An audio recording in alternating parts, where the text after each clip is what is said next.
you want to change someone, you're trying to not only control them, but you're trying to change them into something that you perceive to be important to you.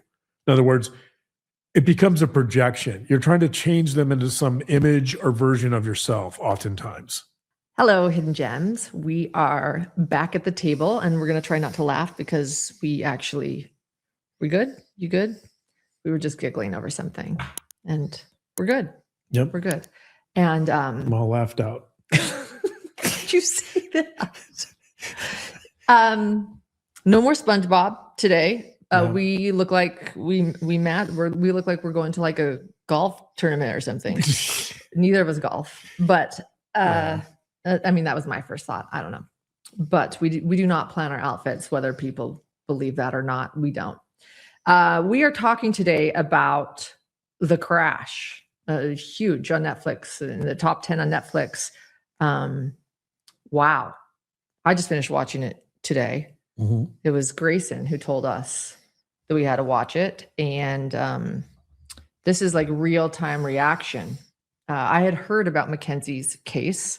Mackenzie Shirilla, who was convicted of murder for crashing a car that had her boyfriend Dominic and friend Davian in the car, killing them both. She survived.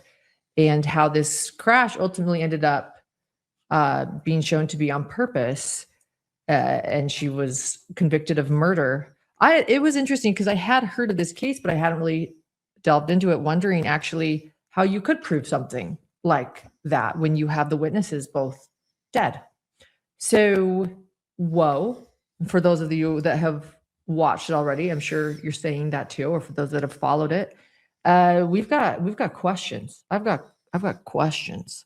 By the way, I knew nothing about this case until I saw this documentary. So I don't know why I haven't heard about it, but I guess I just wasn't paying attention. But you weren't on TikTok. I wasn't on TikTok, so I didn't know this case. So this is the first time I learned about it. So what'd you think? I have thoughts for sure. Yeah, so do I.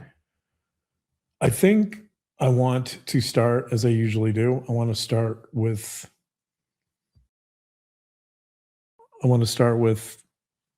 a lead that I believe will help us understand, or at least something that will be important to unpack to understand this case. Okay. So I presume people watching this have seen the documentary, so I guess there might be spoiler alerts, right? Yeah, spoiler alerts. If you haven't, go watch the documentary on Netflix if you want to first. If not, hang out with us. We are just as cool as Netflix. So you'll learn what happened here. I think it was well done. Yeah, their editing and writing was incredible. Well done. So the second half of the documentary has an interview with Mackenzie. Yeah. And I'm going to read one statement she made. You know how I always say, or I often say, that when I do interviews with criminals, a lot of times there's statements that are made, statements criminals made that really kind of put the whole picture together. They're kind of tells, but they say a lot about the person, and oftentimes, not always, a lot of times it's a lot of evidence, right? It's a lot of pieces of information, but sometimes there's certain statements that are made that are unbeknownst to the criminal that are incredibly revealing. And this is one of those statements. So I think if we want to understand Mackenzie, they just call her Kenzie through most of this show, by the way. So this is a statement we need to really understand and unpack. And here it is. I'm going to read it. Quote, "I wanted to heal him and he wanted to heal me." Yeah. Unquote. I noted that. I heard that too. I thought that was interesting. Right. So what does she mean by that? Right? There's so much in that statement that's going to really help us understand this case and this situation, that I think we'll slowly unpack that statement and understand it, and we'll kind of build some momentum to understand, I think, why this happened. Okay. So the other thing in this documentary is Davion's father, Scott Flanagan. He says near the end, he says something very interesting. He says he would give anything just to know, he wants to know the truth. And he would give anything to hear the truth from Mackenzie, because supposedly she blacked out, right? She lost her memory during this incident. And he said that he could forgive. Yeah. But he just wants the truth. He wants the truth. He says he wants the truth so he can have closure. He just wants to know what happened, right? And I think so that's going to be another goal today. I think let me give a disclaimer here. I haven't interviewed Mackenzie. I haven't talked to her. They didn't talk about her childhood. We saw her parents on this documentary. I'm going to be speculating about a lot of things. I'm not going to be diagnosing. I'm not even going to come close to diagnosing, but I'm going to make some assumptions that criminal psychologists make about upbringing and attachment and those types of things, as I usually do. So Scott Flanagan tells us that he wants to know the why.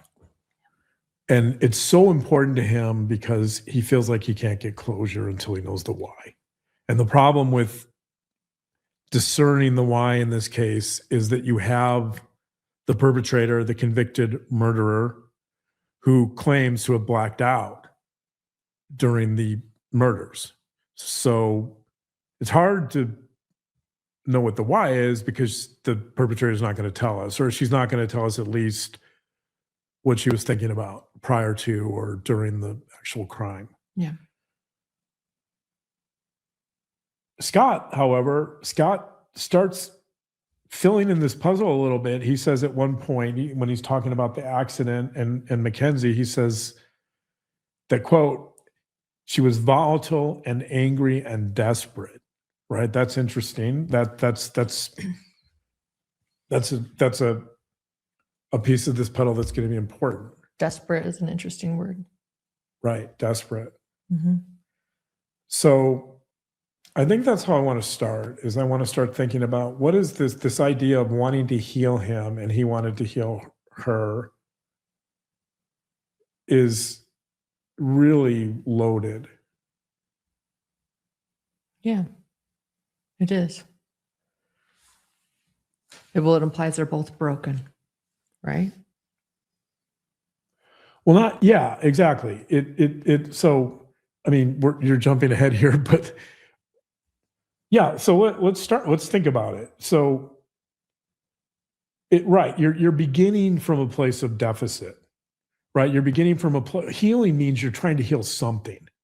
Healing means that there's something inadequate about the person, or there's deficits about the person that you're trying to change, right? So actually, maybe the best way to think about, you're trying to give that person something so that they're different, right? And I think if you have a relationship where you begin with the premise that there's something that needs to heal or change, you're already on shaky ground.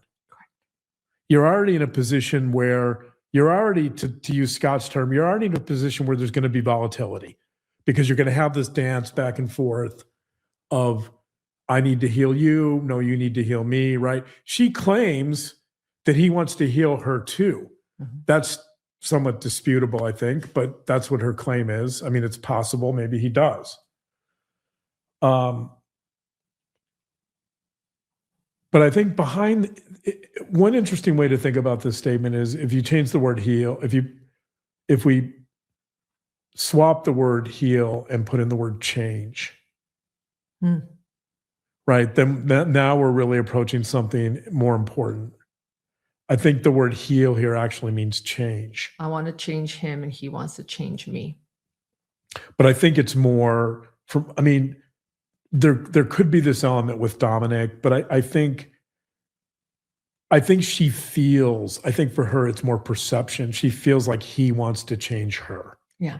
And if he does want to change her, I mean, we don't have a clear picture of this. I'm sure that there's moments when he's controlling, right?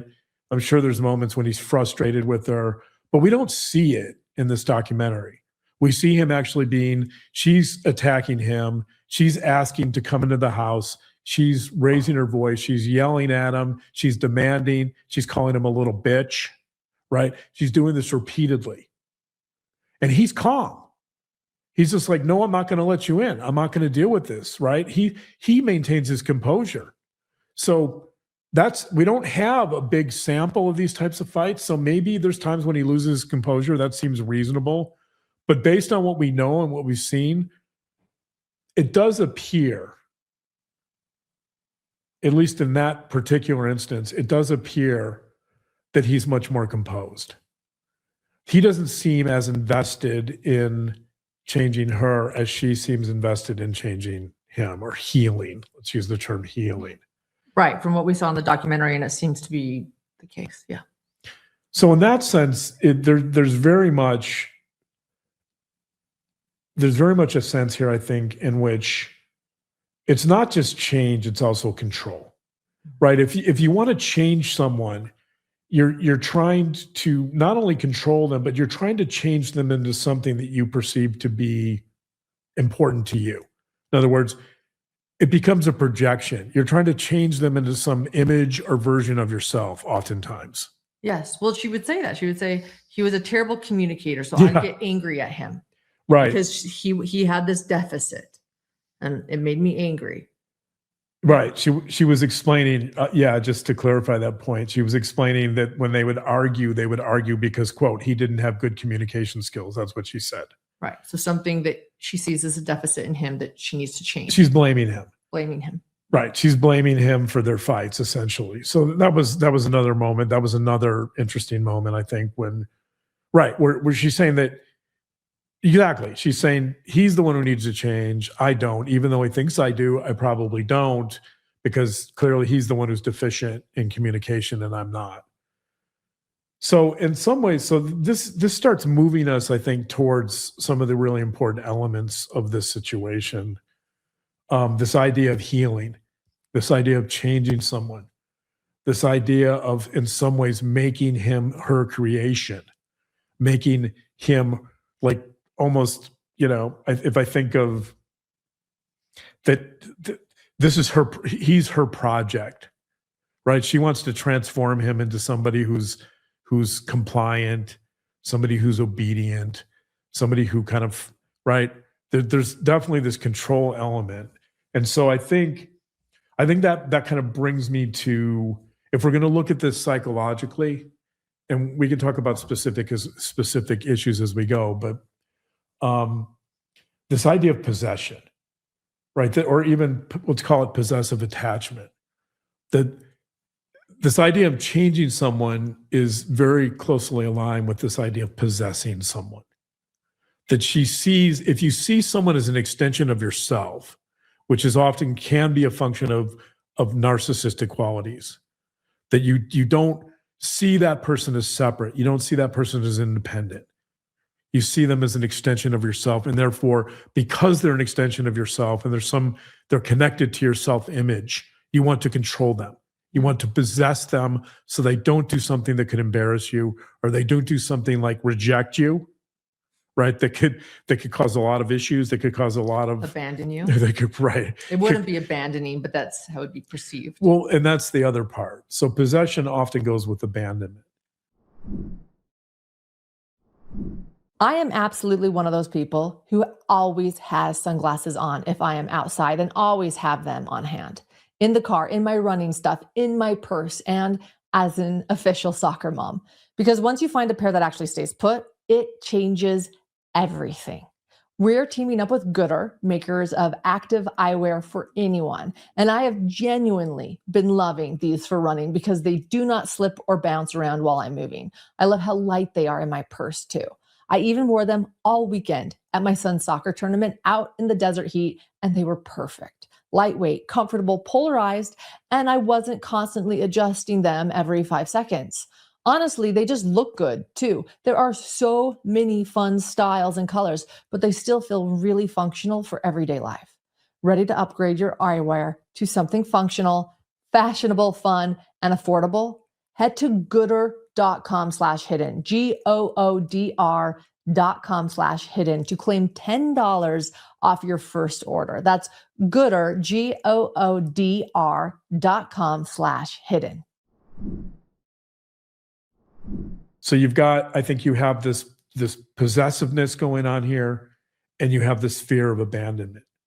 And this is important, by the way. This becomes super important in this documentary because we learn that in the last couple of months in particular, so the accident happens at the end of July, that Dom is talking about leaving her. And he's talking about this repeatedly. So this idea of abandonment comes into the foreground because we know that Dominic is at the very least, he's communicating with people about finally leaving, which indicates, by the way, that he's thought about this before or he's attempted it before, but she keeps pulling him back in. So one of the things I think that seems possible here is this idea of, there's in domestic violence cases, we often hear about the perpetrator or the abuser saying, well, if I can't have her, then no one else will or can. Right. And so that's obviously possession too. So it becomes, we've talked about this a lot in domestic violence cases. We've talked about the importance of dependency, how human beings are naturally dependent, because that's as infants, that's how we need our caretakers to survive. Dependency is one of the fundamental issues of being human. Yeah. And so this idea of abandonment and rejection are in some ways instinctual. They're hardwired into us as human beings for our very survival. And so you get the sense that this idea of if I can't have him, then nobody else will. You have the sense that that's in play. So it's interesting because a lot of times in domestic violence cases, there's this distinction between, people often think, well, and I say male, I'm describing this in terms of males typically because that's more common. I think that's another interesting component. One thing that makes this case unusual is the fact that it's a female who's more possessive or seems to be more possessive. That's not to say that Dom isn't possessive at times. I don't really know that. And this can happen, right? But the woman being the possessive, the female being the possessor, right? It's a little bit atypical in terms of domestic violence, especially in domestic violence homicide cases. They're almost all males. Most of them are adult males, but even in a homicide, right? Even and this is a homicide. So one way to think about this is you could argue that this is a domestic violence case, but the car is the weapon, not a gun. Yeah, no, absolutely. I'm just pointing out that there are women that abuse men often, but it's the statistics I'm trying to point out. Yeah. Homicide, you're referring to, can you share some of those statistics that when a woman abuses, it's a little bit different than when a man abuses? So you're saying that this is unusual with the dynamics. Right. Usually males account for 90+% of domestic homicide cases. Right. So there are female cases, they're just much smaller. And so here, I think that role reversal makes this interesting too. Yeah. Because you have this young girl who, by all accounts, doesn't seem like someone who necessarily would engage in a violent act. Although we see TikToks and we see different elements of her that suggest aggression, suggest bullying. We see some of that. She's a bully, yeah. But I think some people think in domestic homicide cases, with adults in particular, I think there's this perception that the men, that involves hate, right? That the men hate their partners. They're doing it because they hate them. But that's not the case. What's more common is for the perpetrator to say something like, they don't say this, but this is what's driving it. It's more about dependency. To say, I can't tolerate it's about possession. They'll say something like, I can't tolerate the fact that you're separate from me. If you're leaving me and you're separate, I can't cope with that. So I'm going to kill you. It's sort of the idea of, if I can't have you, no one can. But it's like a literal feeling. It's possession. It's deep. It's possession. it's real, that feeling. Right. And so this idea of someone leaving becomes existential. Not only is it a type of narcissistic injury, because the person often sees that person as being a part of themselves. And she'd been with him since she was a freshman too, pointing Yeah. that out throughout her growing up. So that might feel very much like her identity. Right, exactly. Not only is there this potential for narcissistic injury from the rejection, but there's potentially there's humiliation, and maybe even at a deeper existential level, which we talk about a lot too, is this idea of annihilation. Well, even her parents, oh, this is who she was going to marry. Everybody assumed in her life that she was going to marry Dom. She was living with Dom at 17 years old. So it would be some sort of humiliation too. You're right. Everybody in her life assumes this will last forever, while he's actually attempting to end it or move on. So a narcissistic injury. And narcissistic injury, and but even deeper. And by the way, social media amplifies all that. Yeah. Right, because you're creating this image on social media. You're curating this image about your relationship with Dom. And that becomes a part of this too, in the sense that It's her online persona. it's her online persona, and it's about status and identity and social meaning, right? All of that comes into play. She's unwrapping the gifts, the Louis Vuitton he's giving her on TikTok, right? You're right. This whole thing is about her boyfriend spoiling her. He loves her. So you're right. It would be Right. If your romantic identity is basically socially staged on social media, then it becomes more humiliating right. when there's abandonment or there's rejection. And it seems here. So it amplified it, the social media. Right. It amplifies it because it becomes a public, it takes the relationship to the level of being staged for the public to see. Yeah. And so it makes it even worse, right? And I think it becomes even more problematic when you have someone like Mackenzie, potentially, who's young. She gets in this relationship when she's very young, who maybe is, like most adolescents, she's trying to figure out who she is, right? She's confused. She wants to be a model, maybe. She wants to be an influencer, right? I don't think she knows, and this is part of adolescence. I think that's another part of this case, is you have young love and you have adolescence, right? You have the adolescent brain, which is in and of itself immature, right? You've got all these elements kind of coming into play here. And you're right, she doesn't. Again, at 17 years old, she's moving in with him. She has no direction that I can see, minus TikTok, which isn't much, Right. So you have, but he would be a part of that world. Yeah. this possessiveness and this fear of abandonment are important, because she obviously wants to prevent this breakup from occurring, or seems to want to prevent it. And to that extent, if her identity is completely wrapped up in this relationship and he's threatening to leave, then she's losing her identity, right? Her identity is collapsing. So in that sense, it becomes existential, because Dom, in many ways, is not only a part of her life in every way, in terms of like social status, social groups. His identity is closely aligned with hers, but there's also an element, and you see this, there's also an element of emotional regulation. I think he helps. She's screaming at him to open the door, and he's like, calm down, right? Like he's also helping her regulate emotionally. Yeah. Right. And she's going to lose that.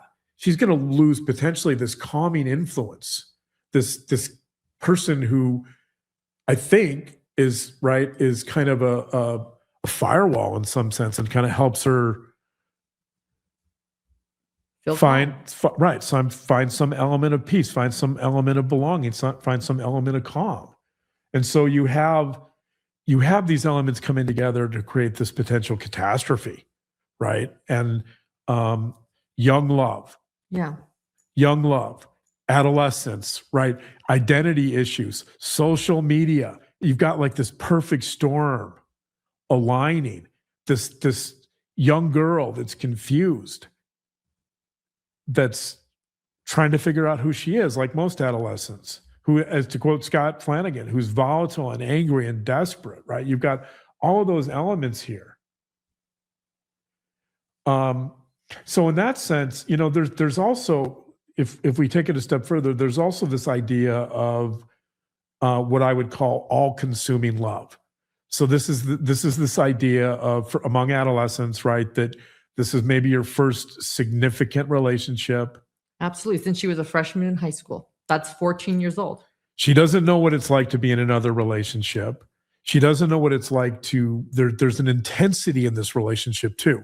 She's right. They're always fighting. And in some ways they're kind of going back and forth, seeking, like it becomes their dance. Intensity becomes control.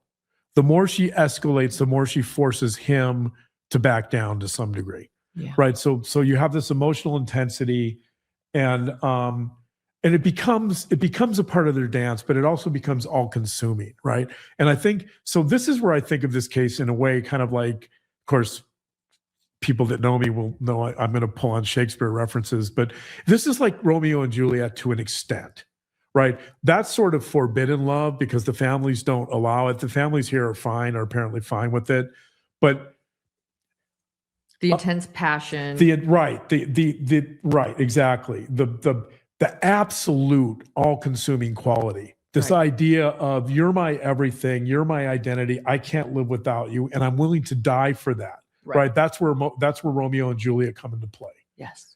Because it's identity defining. It's identity defining, and it's death linked. Right. That's true of Romeo and Juliet.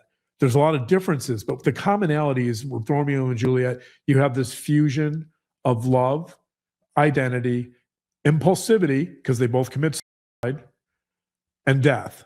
Right. And you have that here.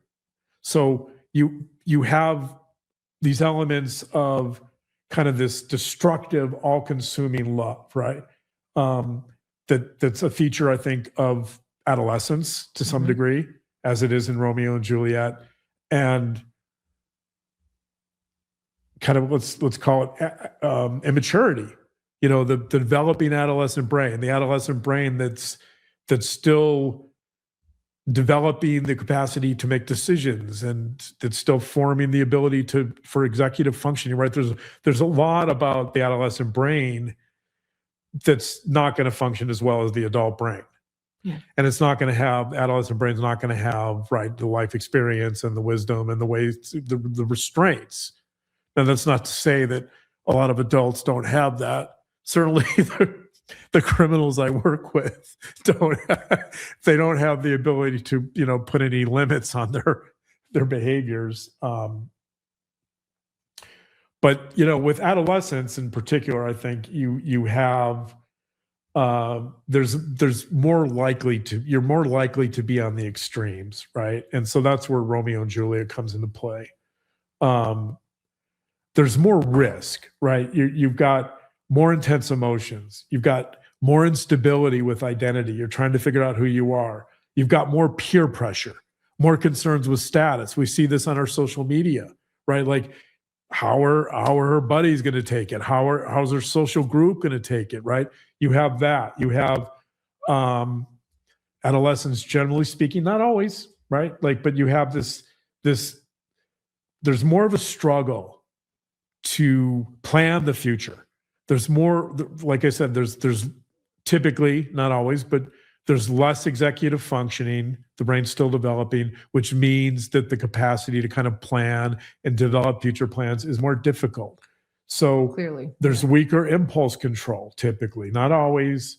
And so when you take all of those elements and you put them together with a relationship crisis and an all-consuming love like this, like Romeo and Juliet, again, like you're starting, I think you're really kind of setting the stage for the crash, right? This is all about the crash. Why does this crash happen? How does it happen, right? And so the other, since I'm talking about all of this together. Please, and I'm going to take some notes. I have questions. Keep going. Let me give you the red pen, and let me give you the black pen. I have a pen. Look at this. Look at that! Wow, you brought your own pen to the. I brought my own pen. I brought my readers too.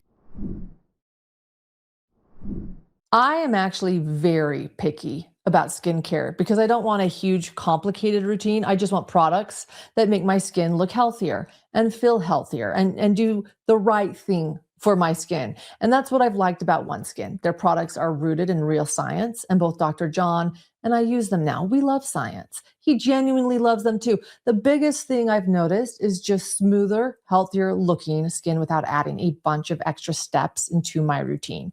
And what makes them different is their proprietary OS01 peptide, which is designed to target one of the main drivers in visible skin aging. Born from over a decade of longevity research, OneSkin's OS01 peptide is proven to target the visible signs of aging, helping you unlock your healthiest skin now and as you age. For a limited time, try OneSkin with 15% off using code HIDDEN at oneskin.co/hidden. That's 15% off at oneskin.co with code HIDDEN. So CO, not com, co. And after you purchase, they will ask where you heard about them. And please support our show and tell them that we sent you. So you've got young love. You've got this Romeo and Juliet, all-consuming, absolute quality, right? And also, by the way, like this in Romeo and Juliet, there's this skewed idea of romance. That romance becomes this ideal, right? Or a romantic relationship becomes this ideal where that person is everything to you, right? You can't live without them, right? Like in watching this movie, unfortunately, I was brought back to some of my first relationships, and with some embarrassment, I should say. But like, yeah. I don't know if I didn't have moments this extreme. They were not with me. I didn't have moments this extreme, but I had some extreme moments that I had to kind of recall. And, I think this is a very common thing. So I think that's important. What's a very common thing? For this the crash is not common. This kind of stormy, emotional interaction with somebody that you're with your first love. High school, right? High school. That Bubba, actually, who's part of this social group. Mm-hmm.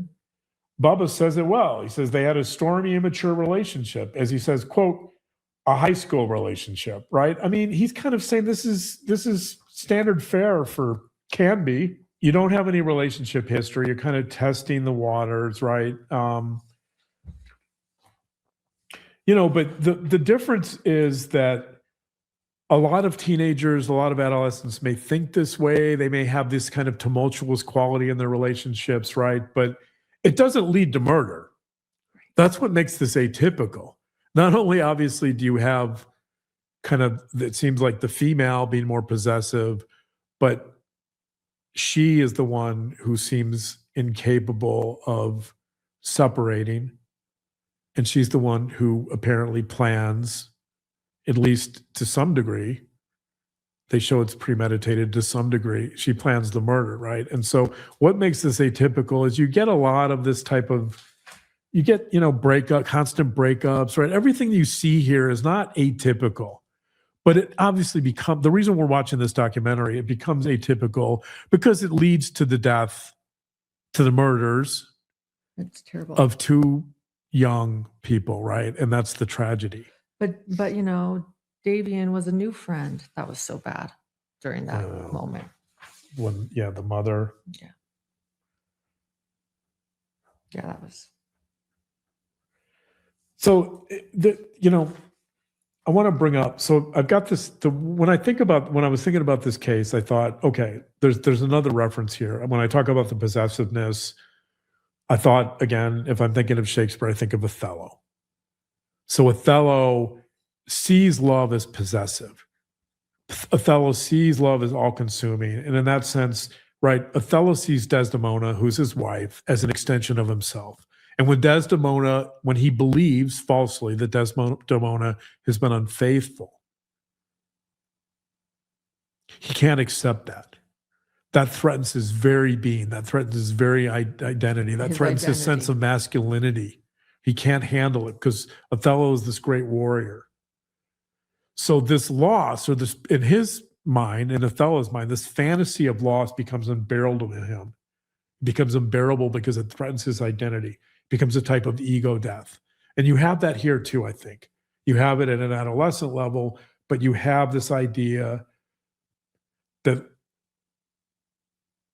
love becomes about possession, and losing that love becomes a type of annihilation. It becomes a type of ego death. And that's true of Othello.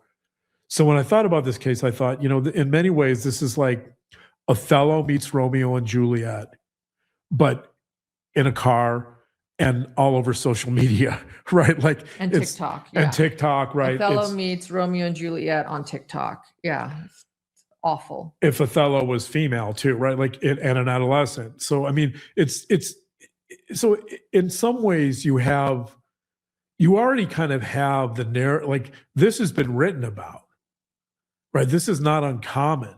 I think it's just these elements kind of coming together in this way make it atypical. Right. One thing I often say is that every crime's a failed love story. Behind every crime, you'll find a failed love story. And I think that's true here.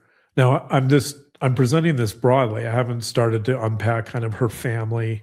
I think there's a lot of interesting elements here about, so how does someone like Mackenzie get to the point where how did she get so possessive, right? I mean, we can explain in broad terms, maybe psychologically, what this is, but it's still not answering the question about how did she get there, right? And I can't really answer that definitively because I don't know. I don't have a family history.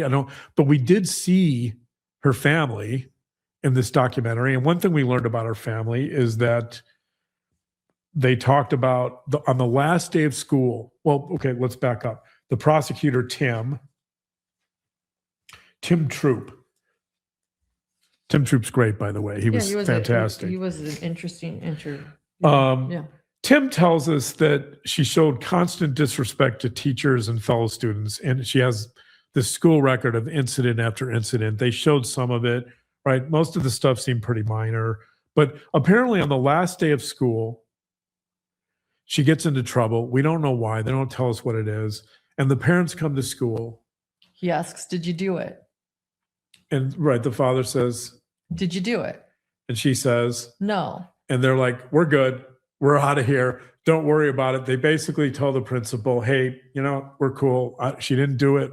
Oh, really? I took it. Is that how you took it? I took it as him saying, "I know when my daughter's lying." He said that right before. And then, "Did you do it?" "No." "Okay, we're good. We're out of here." As in, like, I believe she did it. But you're right. But you're right. But I actually was confused by that. So you're probably right. You're probably explaining it to me because I was confused by that sort of. Well, I think the larger point is you have parents here that won't hold this person accountable. They won't hold their daughter accountable. Right. There's no limits. There's no boundaries. There's no accountability. This is someone who appears to have the capacity to just roam free, right, and do whatever she wants. To bully, to do drugs. They say that, it's okay. They show the difference between, Mackenzie's parents and Davian's parents, who imply that, that was something they were very concerned about. Right. And so, right, exactly. And so we get a little taste for what this looks like when Divine, who's Davian's sister, tells us, basically, she gives us some insight into Mackenzie because she's younger, but she goes to school with her. So she tells us that that her reputation is, and again, I can't confirm this with evidence, but this is Divine's opinion, that she's aggressive, that she's bullied kids. They show, by the way, all these people. They show comments on social media.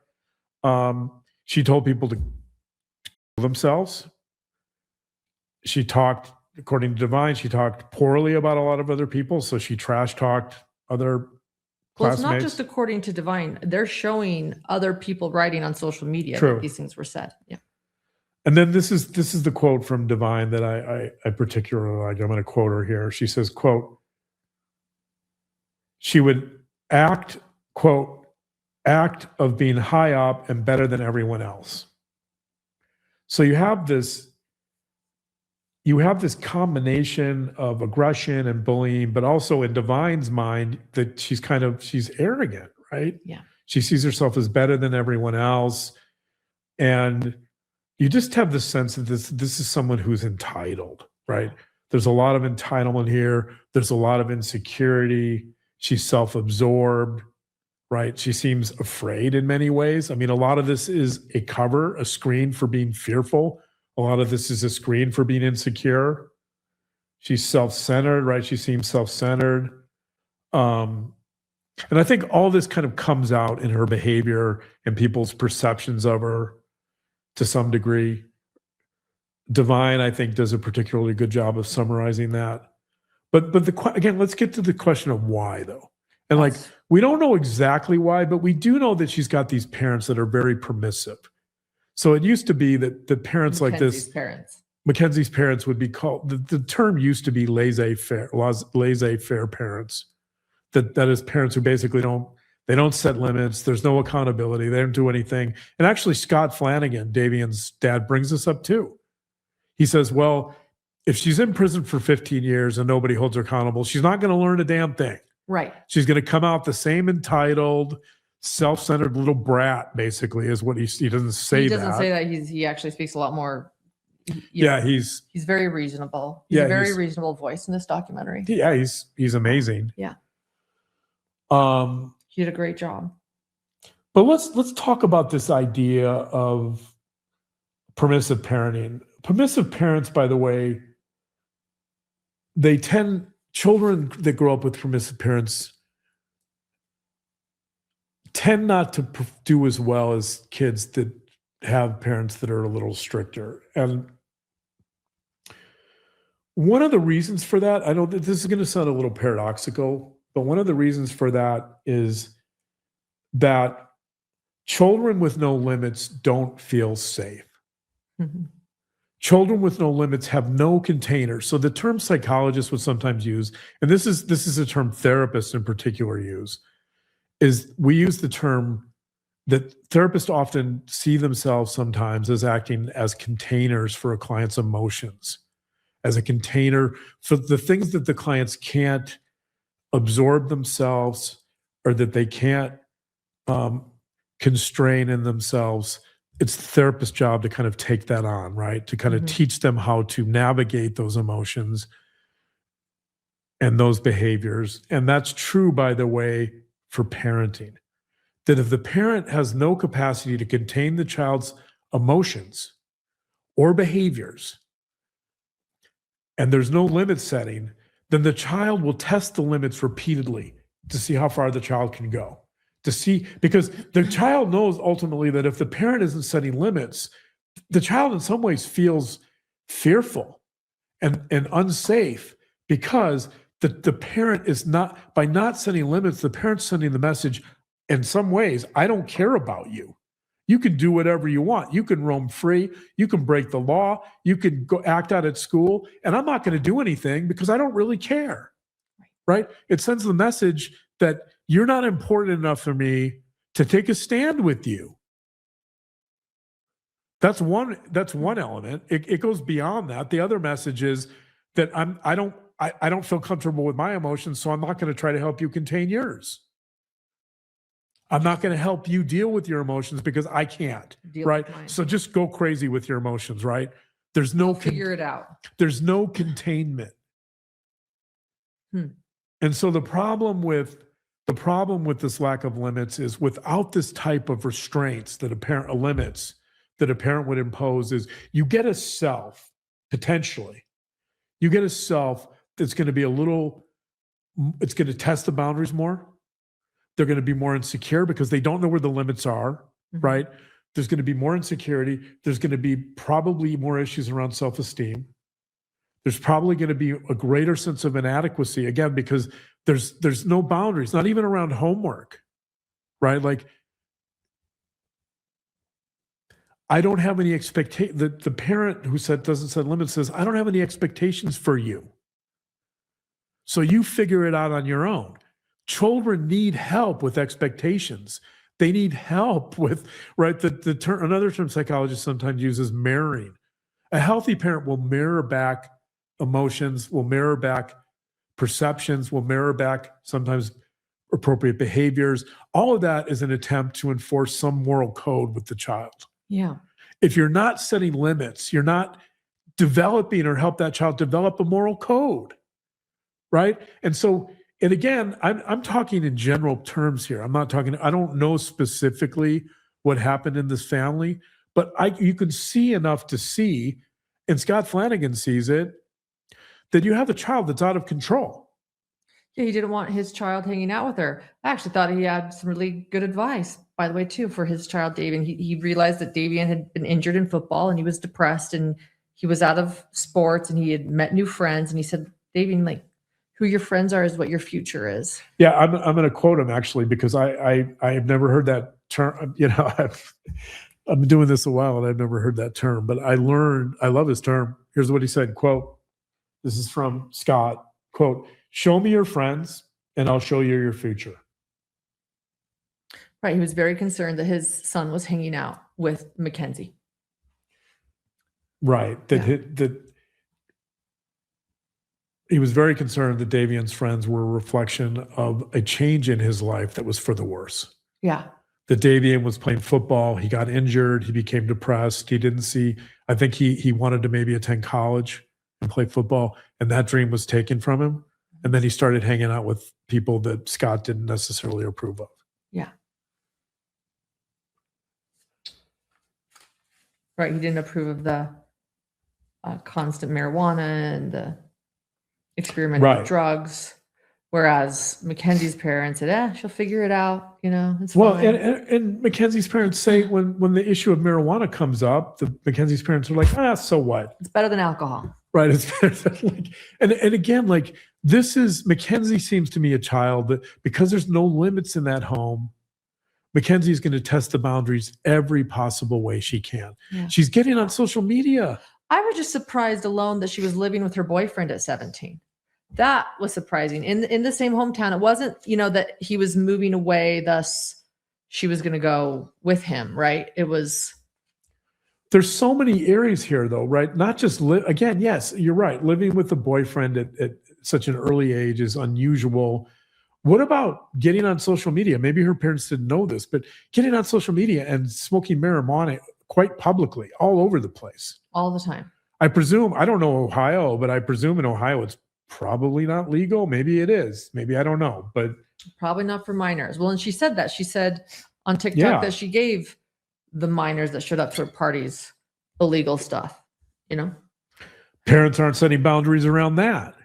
There's nowhere in her life where boundaries are being set. And I think that the problem with that is you need boundaries to develop a sense of self. You need boundaries. Morality is in some ways about developing some set of rules or values that make sense to you. You're not going to do that if nobody helps you with it. Right. And nobody's helping her. Her parents are just like, okay, yeah, you got in trouble at school. You're good. Don't worry about it. Summer's here. Like, just go do your thing, man. You're cool. Okay. It's not helping her. Right. And so I think this is a big clue. If we want to understand how we get to the crash, we need to also see this peculiar relationship with their parents and this inability to set boundaries and how that impacts this person or this child, presumably, that's not getting any boundaries. What she does want, and she's getting, is she wants a lot of attention, right? Validation. She wants validation. She's trying to get that on social media. I'm sure, she's acting out to try to get her parents' attention, but she's also saying to her parents, if you really love me, I think there's an implicit message here. If you really love me, please set a boundary. Yeah. Like, do something. Help me. Do something to show me that you really love me and you just don't care if I kill myself, right? Like, yeah. She said something really interesting in her jail interview. Okay. She said that she wakes up. She's not happy in jail, or prison. not happy. They're behind bars. She's talking about her life in prison. And she says, I wake up and I try to stay out of trouble. Oh, by the way, on that issue, so I did come across, there's a list of, she's had a number of violations in prison for rule breaking, for contraband. Like I was going to ask about that. She's acting out in prison. Surprise, surprise. She said her main goal is to wake up and try to stay out of trouble. I thought that was really... She's not doing a good job of it, by the way. But it also shows that they're trying to, it almost is like saying, look, I know they've set limits for me and I'm trying to adhere to them. I don't know. It was... But I can't. She's not. She's not. I mean, she tries. She says she tries. All right, she tries. But again, here you go. Like you have someone. It doesn't. If you have someone who's incapable of following the rules or accepting limits, that's not going to change just because you put them in prison. And I mean, the crazy thing about that is, she knows. So she gets 15 years for each murder. So, but they're not consecutive, they're concurrent, which means the 15 years run together. Yeah. So talk about, I mean, I don't know if that's a light sentence or not. I think there's some people, there's a free Mackenzie. No, I know. There is for every case. It's a thing. Yeah. But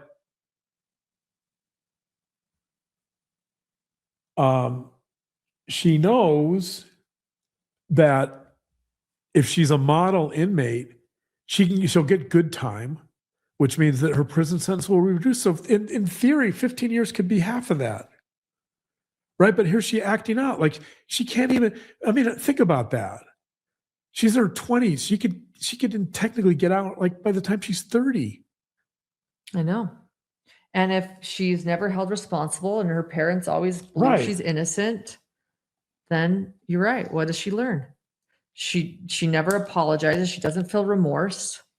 She doesn't heal. Right. She doesn't heal. If prison is about rehabilitation, which I believe it is, and even Scott said it. He believes in second chances.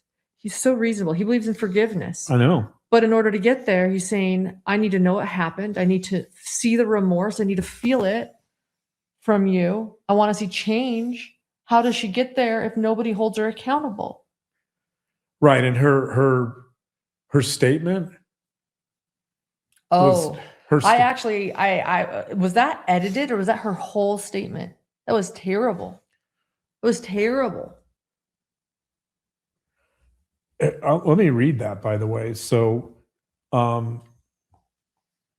this is her apology. She says, quote, it's very short, but this is probably the most important part of her apology. She says, quote, I hope one day you can see I would never let this happen or do it on purpose, and I'm so sorry. What?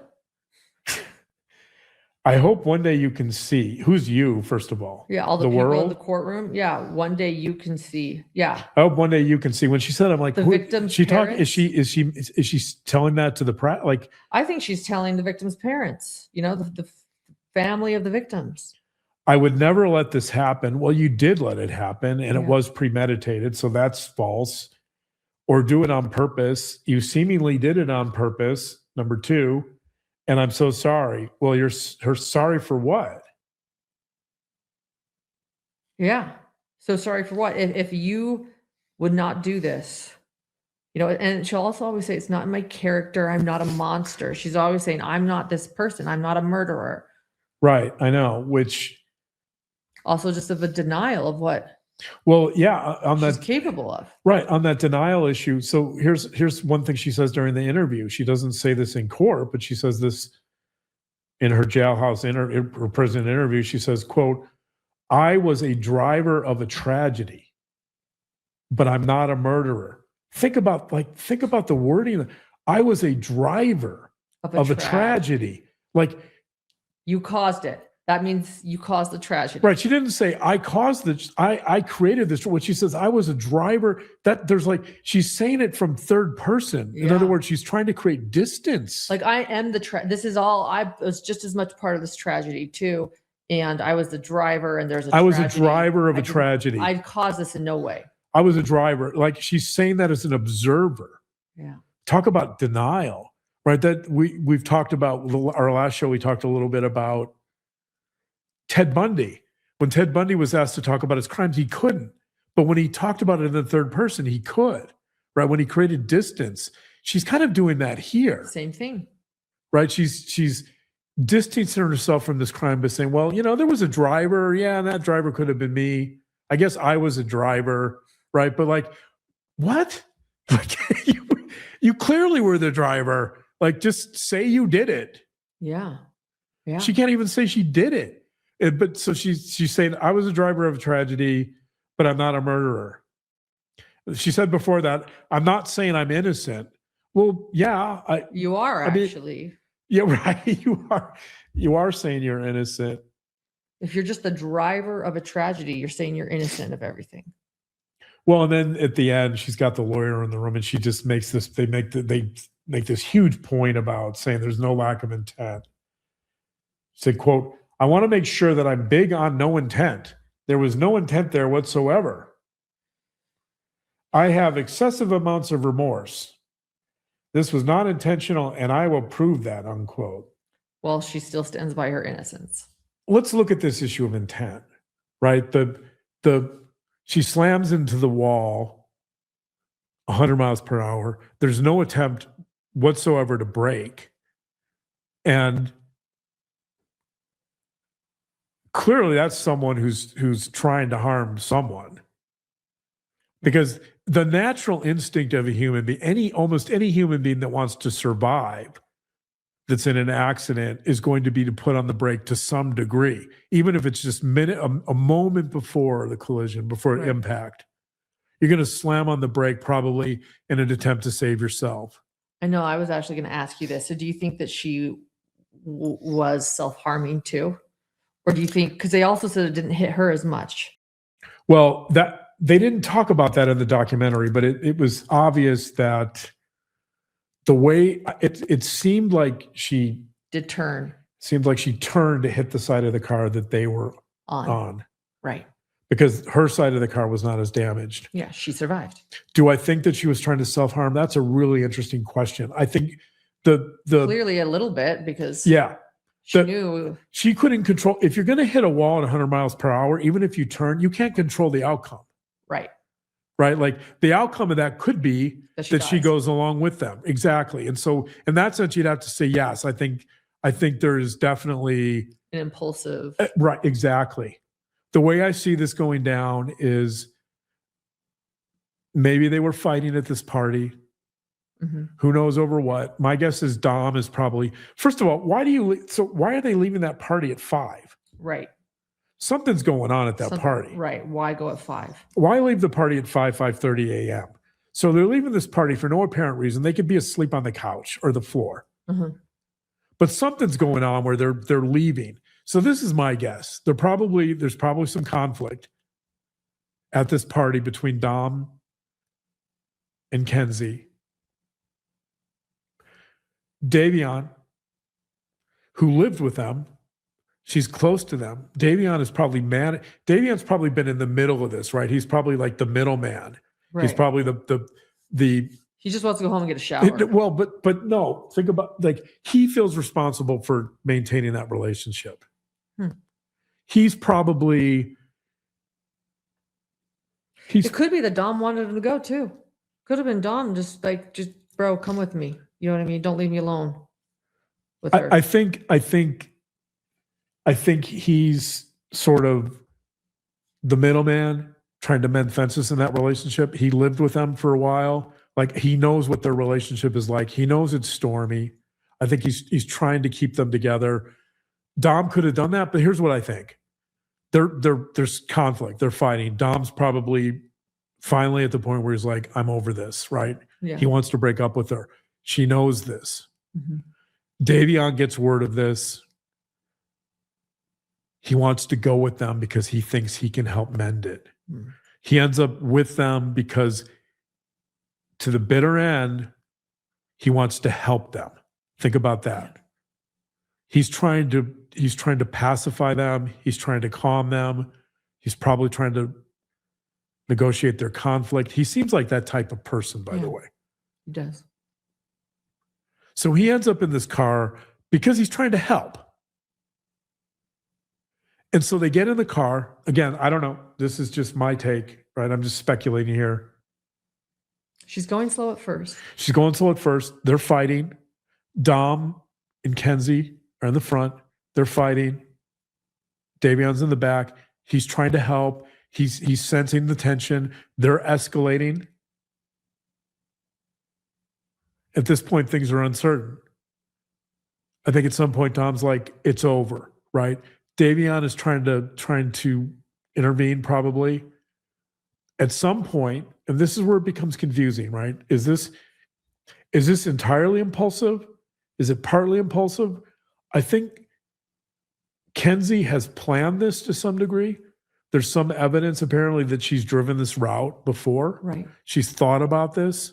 She's driven this route before. That wasn't brought up in the documentary, but there's definitely some premeditation here. So whatever is going on in that car, it's not being resolved. Yeah. Well, even premeditating. Sorry. Keep going. I'll say this. Yeah. So she takes the turn.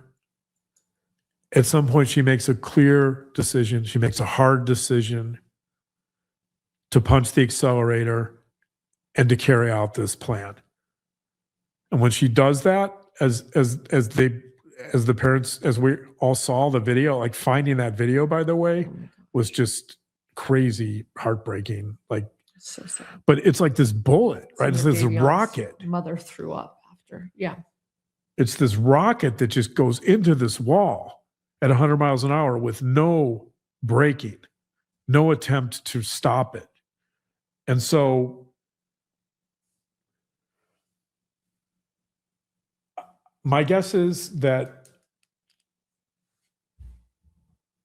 when Kenzie realized that there was no bringing this relationship back from the brink, when she realized that this was final and this was the final rejection and that she was on her own, that's when she decided to punch the accelerator and perform and to engage in the crash.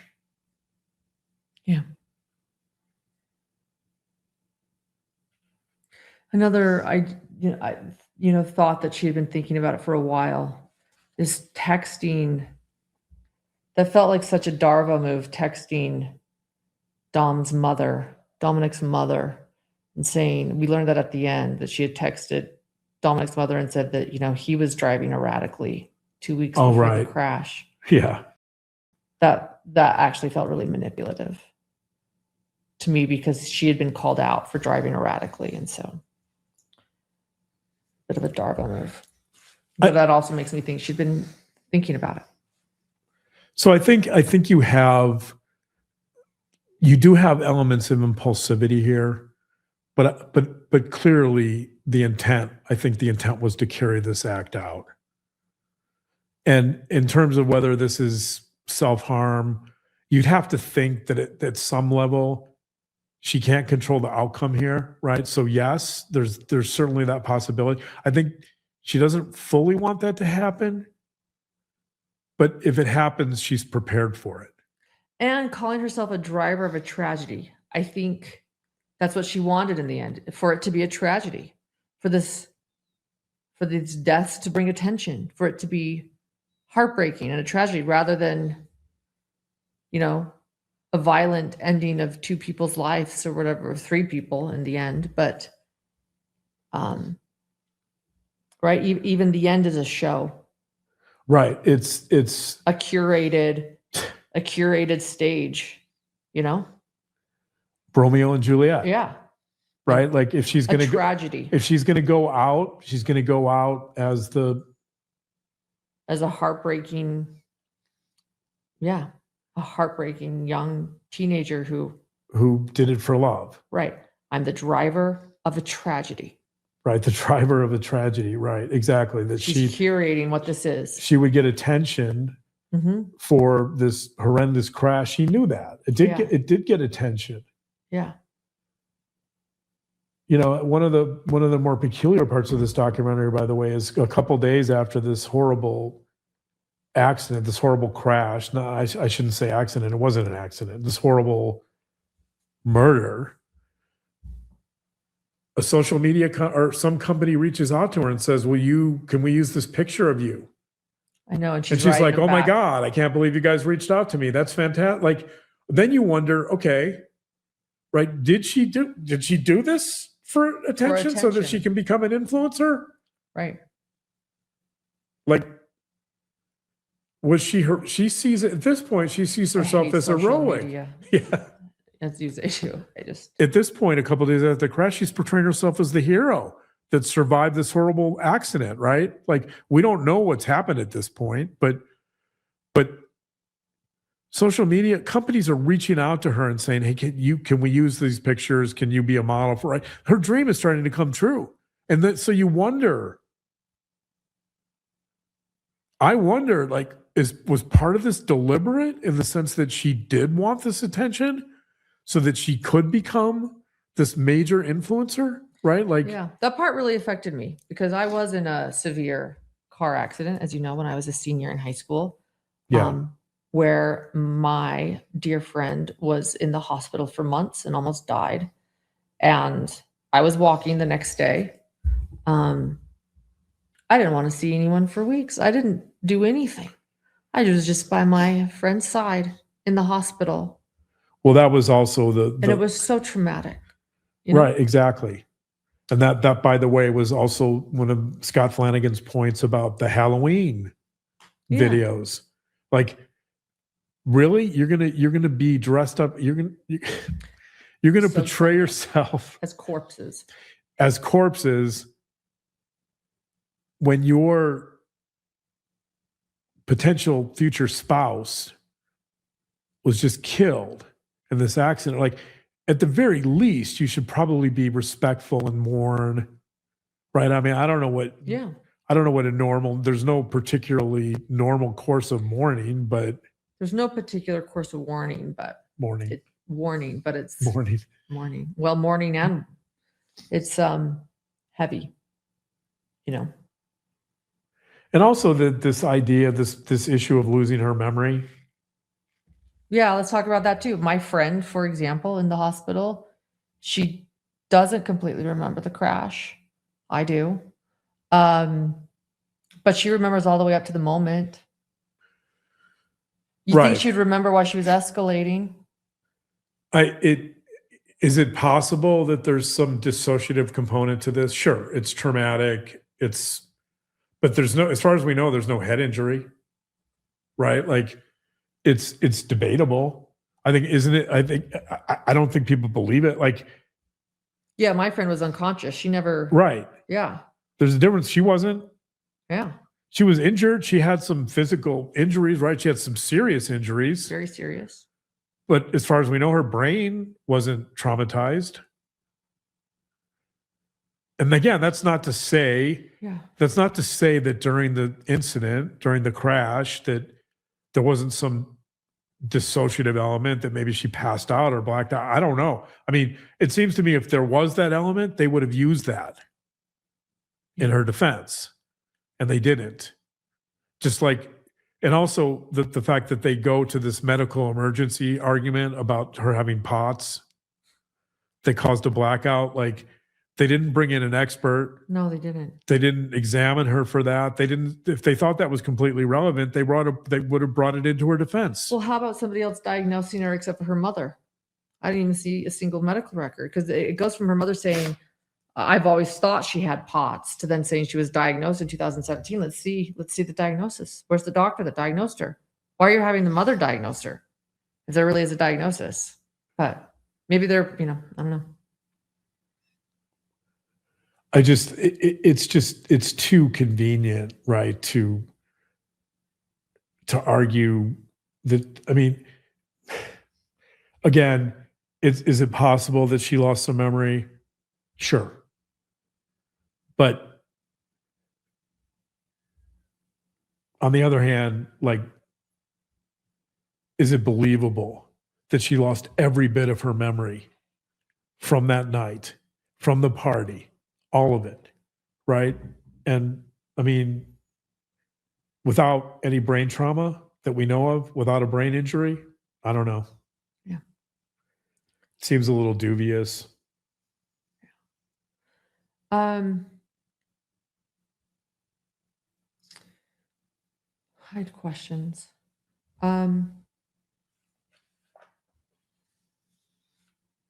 Social media though, man. If I didn't hate social media already. Do I use it? Yes. Are we on YouTube right now? Yes. Hello. Thank you for watching us and being on social media. But I don't know. It's affecting a lot of us. Was that your question? Was your question, is social media affecting us? Yeah. It's affecting this world. I mean, you have to wonder. I would have to wonder if she wasn't publicly staging this relationship in such a social manner, would this have happened? Right. If there wasn't social media, where she was putting on the relationship on display all the time? Would she have felt so desperate? Right, exactly. Would she have felt the need to engage in this type of behavior? Yeah.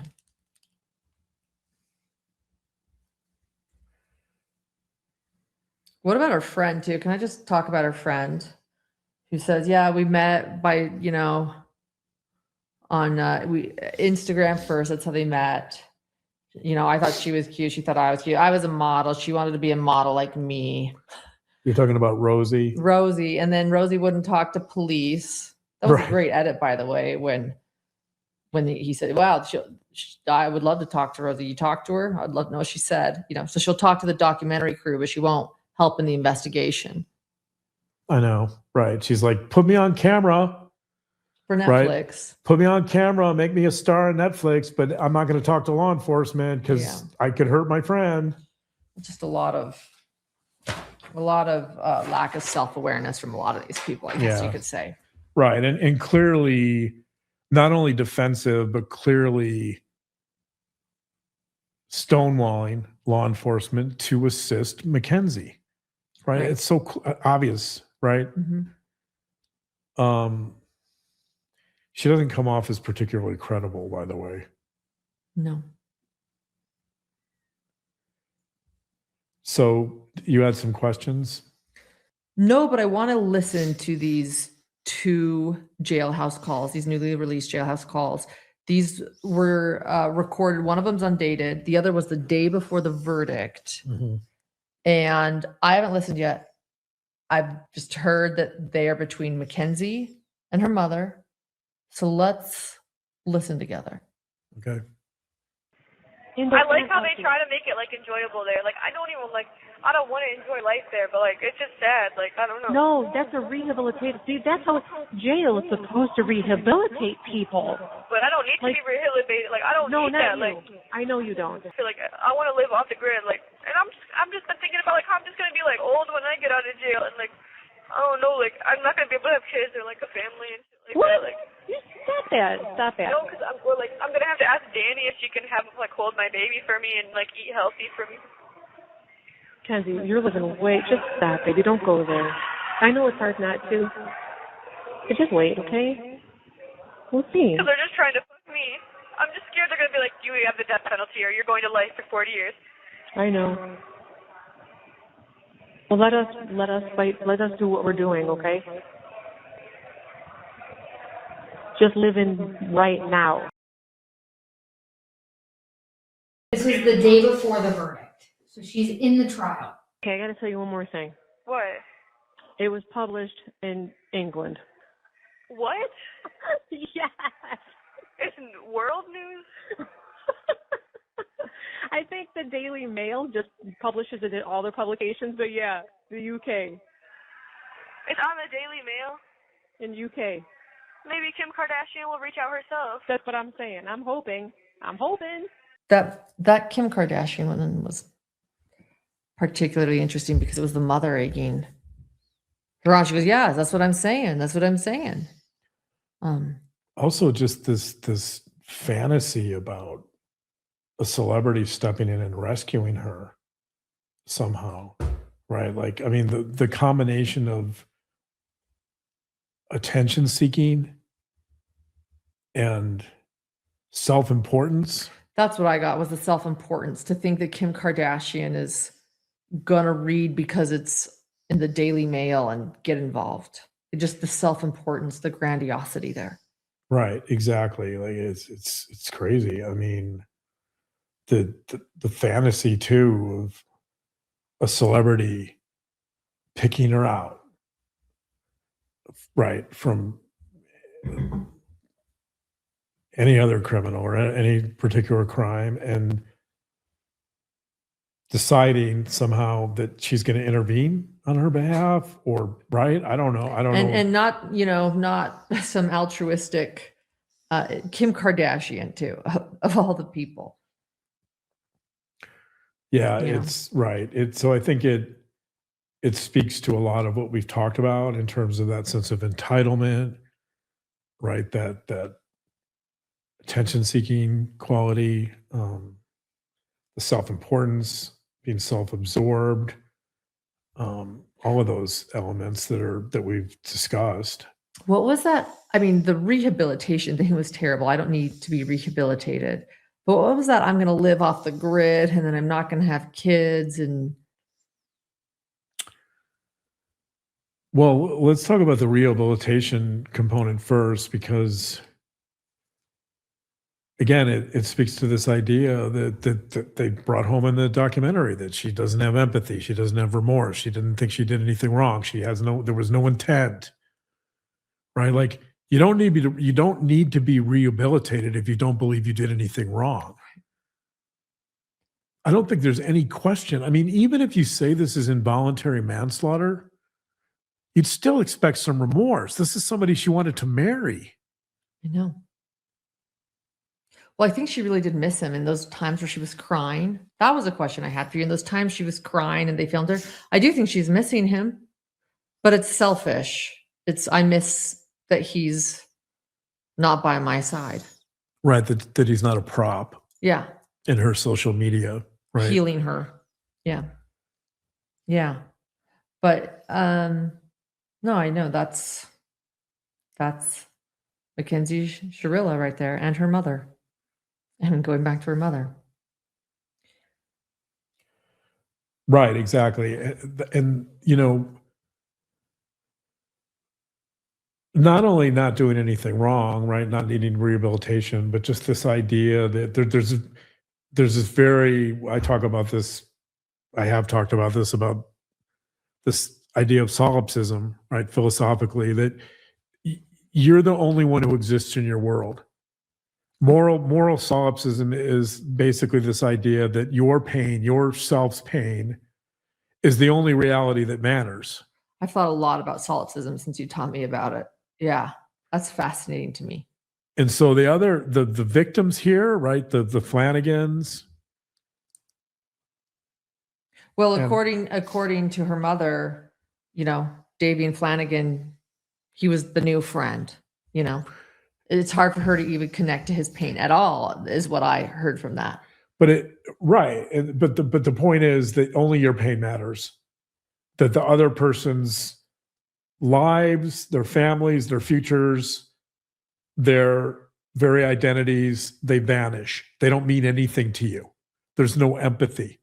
They just disappear, right? And that's part of solipsism. That's part of narcissism. That's part of being self-absorbed, right? Like,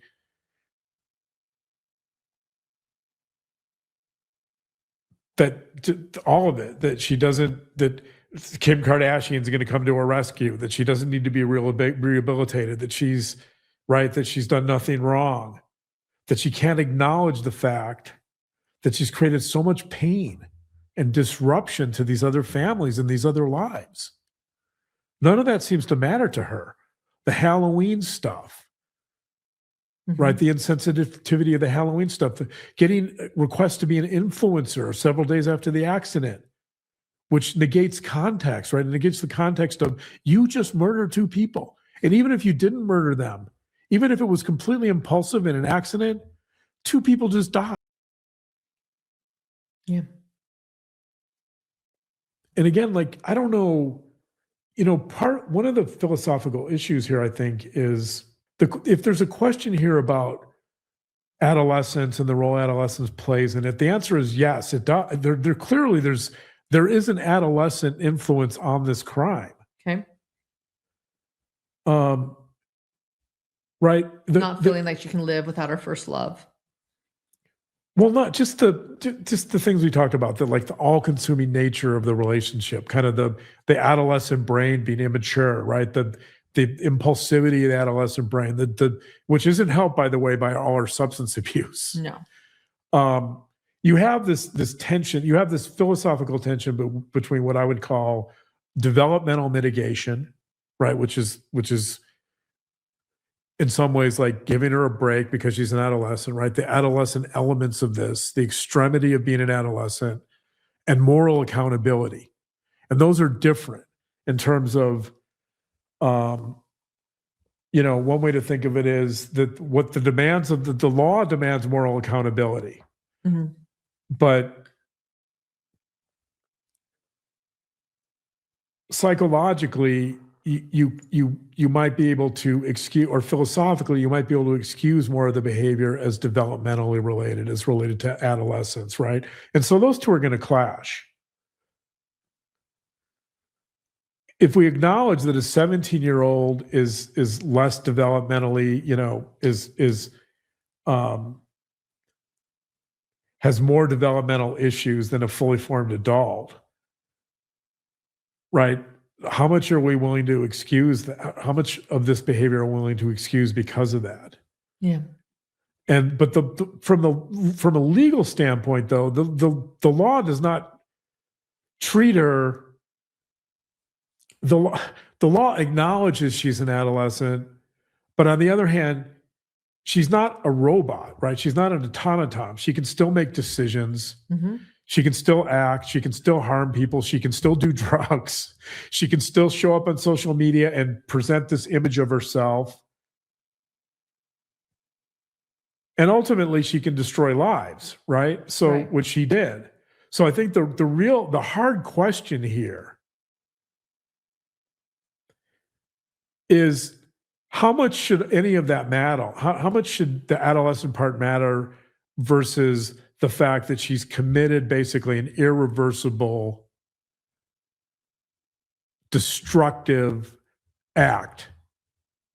That's the difficulty, I think, is making that determine. Like, how much are we willing to excuse this behavior for her being an adolescent and being impulsive, and for being someone who abuses substances, versus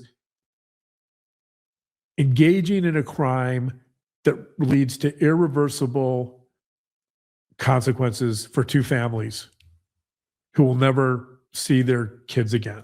Right. Right. And I don't know if the law. And to taking responsibility for that. And to taking responsibility, because she takes no responsibility. She doesn't need That's to, the issue. right. She doesn't need to be rehabilitated, right? According to her. She's not doing herself any favors by being so unlikable. Show some remorse, take accountability, apologize, Right. Or admit that maybe you could use some rehabilitation or some boundaries, or, you're not just going to try to stay out of trouble. You're going to stay out of trouble, and you're going to be a model prisoner, and you're going to understand, how to be a better citizen once you're out of there. Well, it's what Scott Flanagan said. And it's simple. Tell the truth. Right. Just tell the truth. We know you know the truth. What happened? What happened? Right. She got into a fight with Dominic. Even what happened at the party? Why'd you leave at 5:30 a.m.? Just something, anything. Right. Why? Because she wanted to take Dom home. She could have waited until 10 a.m. I know. Yeah, because it wasn't a party. It was a sleepover, according to Rosie. I know. It's a sleepover. Yeah, right. Get it right. It's not a party. It's a sleepover. Well, then why weren't they sleeping? So I think if we step back from this a little bit, one of the issues that really comes up here, if I'm thinking about this philosophically, not just in terms of moral accountability and punishment and all that, but I think like one of the core elements of this, if we think about my analogy between Romeo and Juliet and Othello, right, meets social media, meets a speeding car. There's really this tension between love and ownership, right? And like it really raises the question about what is love, and what is love to an adolescent, what is love to an adult? Does any of that matter? Should they be the same? Right? Is an adolescent capable of mature love? And even if they're not, right, it still raises the question of what genuine love is. And I think that, to me, that issue centers around this idea that we have to see other people as separate. We have to see other people as autonomous. We have to see other people as unknowable to some degree. And we have to be able to accept that. We have to see other people as having the capacity to leave us, to reject us, to cheat on us, if right? Like, I can't control any of that. Right. We have to see other people as having the capacity to choose their own lives and to choose differently from us, right? That's not what possessive love does. And this is really a story about possessive love, because possessive love can't tolerate separateness. It can't tolerate Dom saying that he wants to live a different life. And by the way, it's important to note too, we didn't talk about this, but it's important to note that one of the elements that we learn about Dom is that he cheated on Mackenzie in the beginning of their relationship, that right? was interesting. That always, I think that's a little seed that was planted early on in this relationship that she was never able to overcome. Right. And it always stayed there. Origins. It was the origins of this relationship. It was the origin, right? It was the seed. And she needed his validation.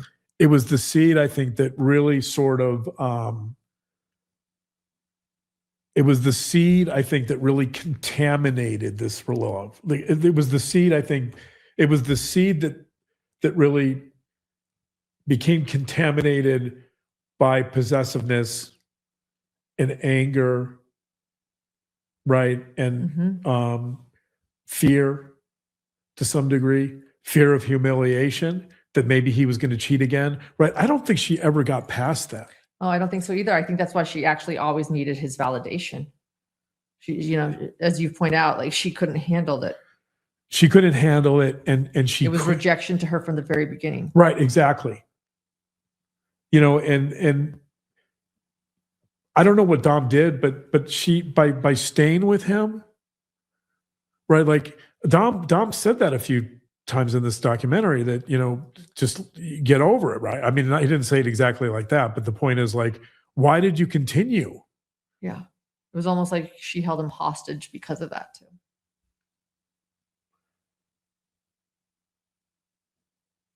So I think there's always, in some ways, there's always kind of this paradox. I always think of like this paradox when it comes to love, in the sense that there's always a certain element of, for lack of terror built into love, because you can always be rejected, right? You always risk. Any relationship. There's always risk, and you can't mitigate that risk no matter what you do, because you can't, like in love, you have to give someone autonomy, but then you also want to be connected to them, right? It's that dance. But if you're too connected, then you become possessive. Yeah. Right. And then you start undermining the very thing you're trying to nurture. You undermine that sense of love and connection by becoming too possessive, right? And that's what happens in Othello. I mean, in Othello, it basically ends with him murdering Desdemona. And so I think that's one of the lessons here. Maybe I would point that in the direction of, specifically in the direction of like adolescent love, to somehow kind of recognize that it doesn't have to be all consuming.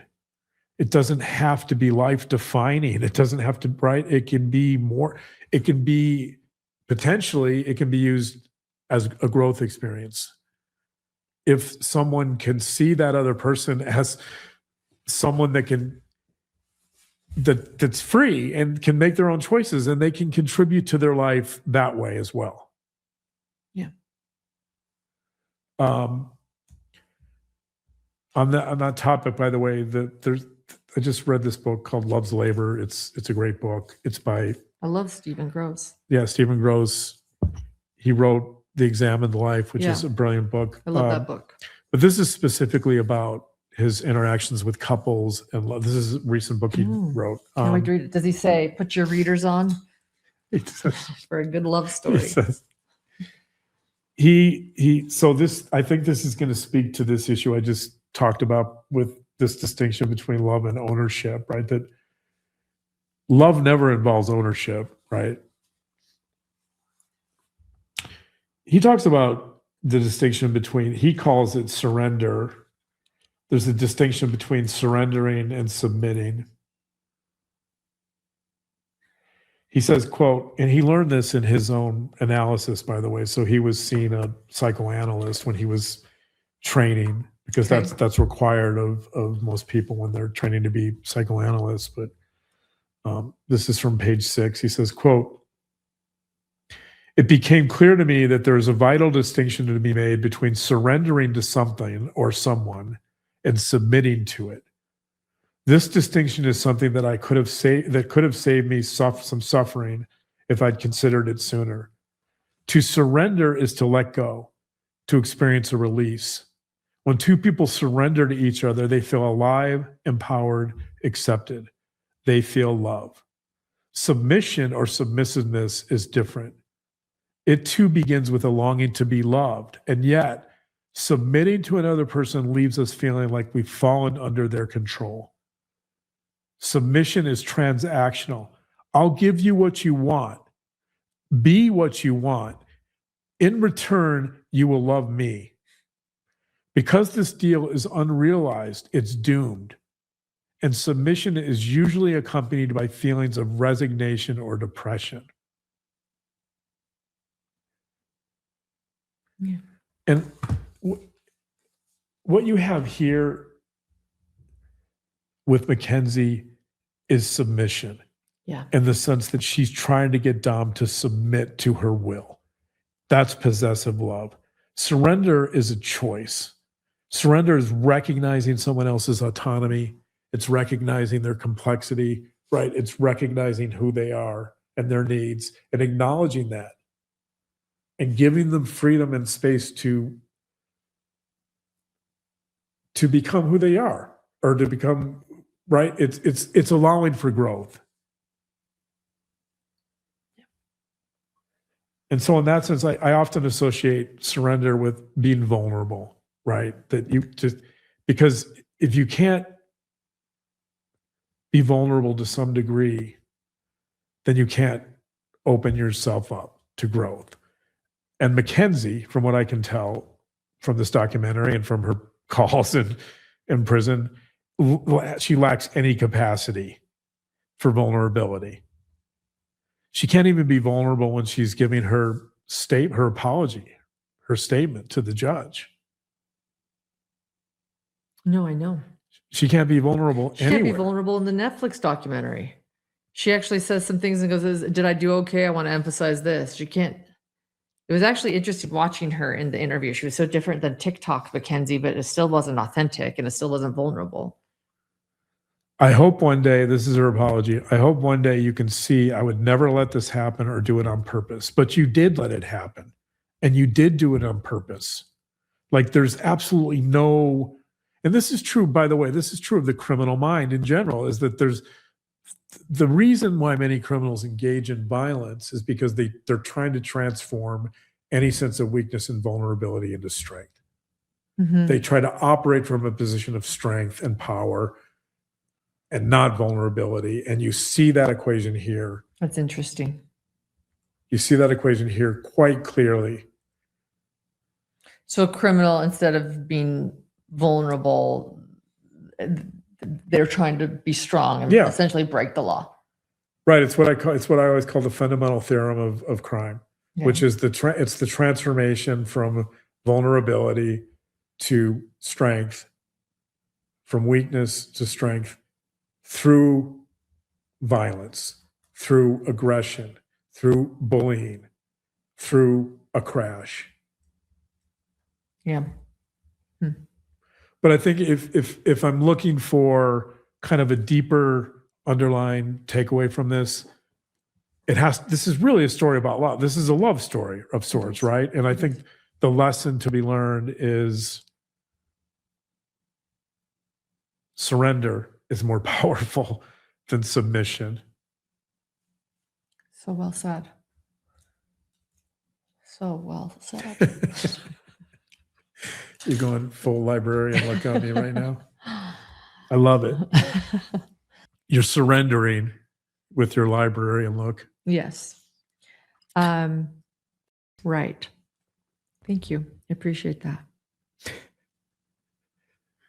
And that is why there's proof that no, we do not plan what we're going to wear together ever, because we let each other figure it out on their own. No Yeah. curating here. Although it does feel like we're back in high school going to like City Hawkins or something in these shirts. Thank you. I Hopefully appreciate without the adolescent brain. Yes. Thank goodness. Thank you, babe. Thank you, everyone, for joining us tonight.